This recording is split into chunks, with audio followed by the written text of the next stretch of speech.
Seemingly unhindered, sub-Saharan teams such as Nigeria and Cameroon began to dominate the continent in the 1990s.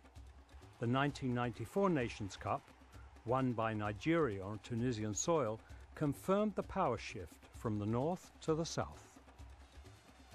After their Nations Cup triumph, Nigeria went to the World Cup in America and challenged, as Cameroon had done, European and Latin American dominance of the tournament. Nigeria qualified top of their group, and in the second round match played Italy, who they led till the 82nd minute. We are like playing against Italy, which we are leading, and then suddenly they came back and won the game. But if you see the games, you will know that Nigeria really showed that they are a strong country in terms of football, and we have the players, we have the qualities, and we can go more further than what we did. Nigerian promise was realized 2 years later when they won Olympic gold at the Atlanta Games. Nigeria shone again, beating Spain in the first round. People know that we know how to play, but they don't know what is going to happen until the final whistle is blown. If it's a good day for us, nobody is going to beat us. Ultimately, Nigeria beat themselves. Having qualified top of their group, they were rocked by money problems and, demotivated, crashed out against Denmark. I can't really say what happened, but I know there was problem going on in the camp, and everybody knew about that before the day of the next day is going to be the game, and we have the players and everything, but if those things were not put in the right way, it's going to affect the team, no matter who you are. They were naive against Denmark. They would have beat Denmark easily. But because they spent hours negotiating their bonuses, they lost their concentrations. Their mind are on the money. And when they went to the stadium, the match is gone. It's gone. Despite such disappointments, some see Africa's struggles as part of an evolutionary process that will one day see them dominate the game. Every day we keep on growing, we keep on getting stronger and stronger. So I believe in the years to come, you will see more, and you believe, and Africa will at least be on the map again. Although the reservoir of talent is undeniable, its passion beyond question, Africa's inability to organize itself at the highest level threatens future growth. Back in Africa, we destroy ourselves. When you don't have a plan, or when you don't have a target, how do you want to win the World Cup? You know, the World Cup belongs to those who plan for it, who want to win it, you know, who have an ambition.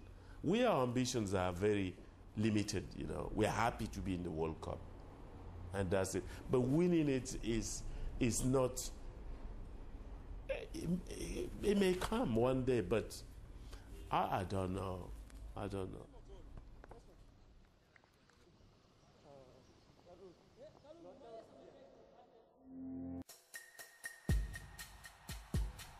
The lack of an organized calendar has meant that competitions like the African Cup of Nations, played midway through the European season, has exacerbated the club versus country debate.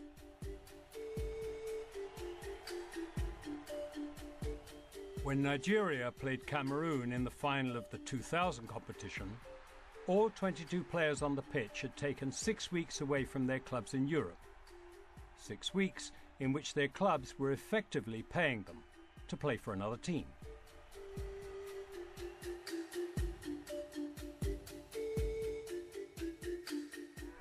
For players like Nigeria's Kanu, it leaves them with an impossible choice. Whenever they go and when they come back, they have problems. Because when they come back, either they are not in the first team anymore, or the club don't want them, don't treat them the same and everything. So it's difficult for the players also.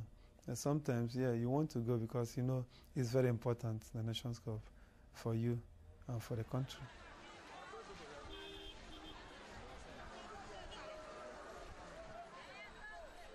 This is a world in which the rich are getting richer and the poor are getting poorer.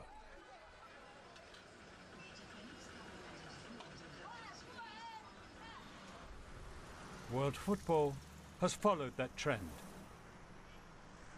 A coordinated calendar and national associations paying their players whilst on national team duty are workable solutions to the club versus country debate.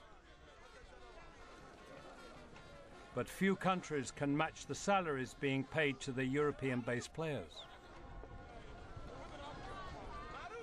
Well, I don't understand why others want to, only play for their teams. It's really true that your teams provide the money and everything, but your country brought you to the world, and you have to take that into consideration and then make sure that you serve your nation as well as possible.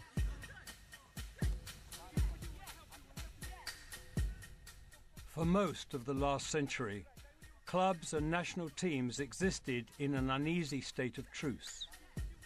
But the history of football is a story of both. It is the players who hold the key to the future of football, and that is what worries the great names of the past. O jogador hoje, ele se preocupa em fazer bom contrato, ele vai para o Milan. Chega lá, ele fala, eu adoro o Milan. Aí ele vai para o Real Madrid, ou vai para a Holanda, ou vem para o Brasil, ele fala, eu adoro. Então é o que paga mais. E esse amor é que me preocupa pouco no futuro. Porque o futebol sempre vai ser, entender, a paixão do povo, no todo mundo. The national team and the club side. It is football's very own dilemma, and it is a debate that will be as prevalent in 100 years' time just as it was 100 years ago.